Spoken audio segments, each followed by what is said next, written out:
More than 15 million Americans lawfully exercise their right to carry a firearm. And the fastest growing group is women. But too many people don't fully consider just how life-changing a decision like this can be. My time at the SIG Academy put it all into perspective. And if you're thinking about exercising your right to carry, or even if you already do, I can't recommend an experience like this enough. I'm Kimberly Corban, and this is Empower the People, sponsored by SIG Sauer.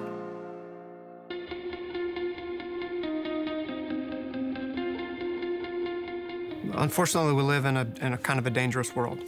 Home invasions, carjackings, muggings, all of those things are real. And if you choose to carry concealed and want to combat those things, it's important you get the proper training so that you know what you're getting into. It's a huge responsibility being a gun owner, and especially a concealed carry holder.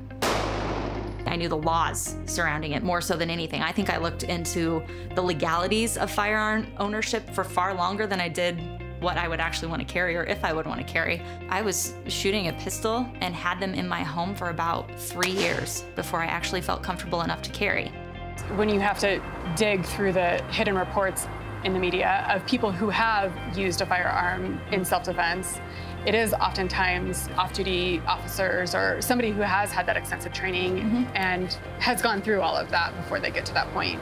Well, and it's the ones that you don't read about that were maybe carrying and it was enough to get them out of the situation. Right. And that's an unreported number. You're never gonna know how many females are, feeling like they are not in a safe situation, but they know that they have their pistol either on them or in their purse and are able to de-escalate and get out of that situation because they had that last result confidence, and if they had to go there, they could.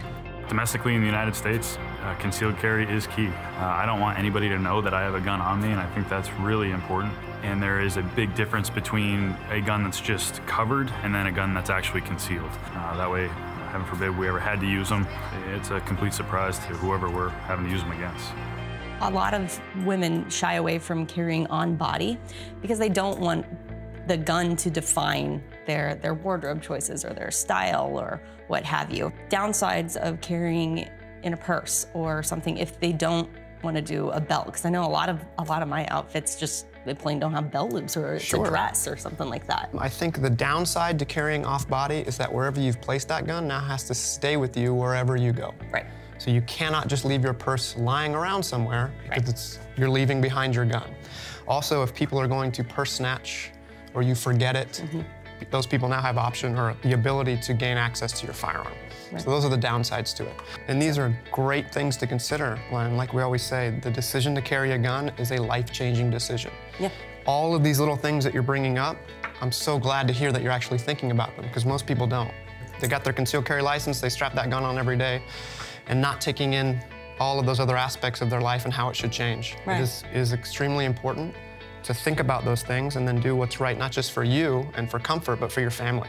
What I get asked the most is, how do you carry? Or when you are going and speaking or you're dressed for work, where do you carry? How do you carry? What do you find is effective? And I don't always have the right answer. Hannah's real-world experiences and all her backgrounds is really going to benefit Kim today. My former career was in law enforcement. I worked both local law enforcement and for the Federal Air Marshal Service. So concealed carry was my lifestyle. Every day I had to make sure that I was in deep cover because of the mission of my job. So I'm here today to help Kim find a way where she can carry for protection as well. So now let's try that bicep curl. So underneath the material comes straight up with it, exposes the firearm. Sometimes it's better to use the support hand, so that way as we clear the article of clothing, our dominant hand can go right onto the firearm. Okay. One of the most important components of choosing gear is to make sure it works for you. It's important to work through the gear first so that you can find if there are any hiccups that need to be addressed before you're in a situation where it's too late. Confidence goes a long way in being able to run the gun appropriately and be able to blend it into our goals of protection. So when we're going back to the holster, there's never any rush. Safety is our utmost concern. Right. Safety for ourselves, especially, because the gun's coming back as close to us as it will ever be, right? So we want to make sure everything's right. Women's bodies are built differently than men's, so it's important that we acknowledge that and that we work through that to make sure we can find something that's going to be a viable option for her so that she can wear without having to change her lifestyle too much. For women, we have different considerations to think through because we don't throw on that same pair of Levi's with a belt every single morning. Right. And the holster here is a corset-style holster, so it's worn on your midsection. So pretty awesome. We can have our firearm on one side, and then we can have our accessories on the other. Well, and I like this part because it'll keep it actually in there. It keeps it in there, so you have a retention device as well. The goal is to have the corset snug because it tucks everything in, including the firearm, and it makes it very easy for us to wear tops just like we have on today and still be able to conceal. Keys to carrying on a daily basis are to make sure that it's easy. If it's not easy, human nature tells us we're not gonna do it. No matter what I'm doing, I've been able to apply it to my life.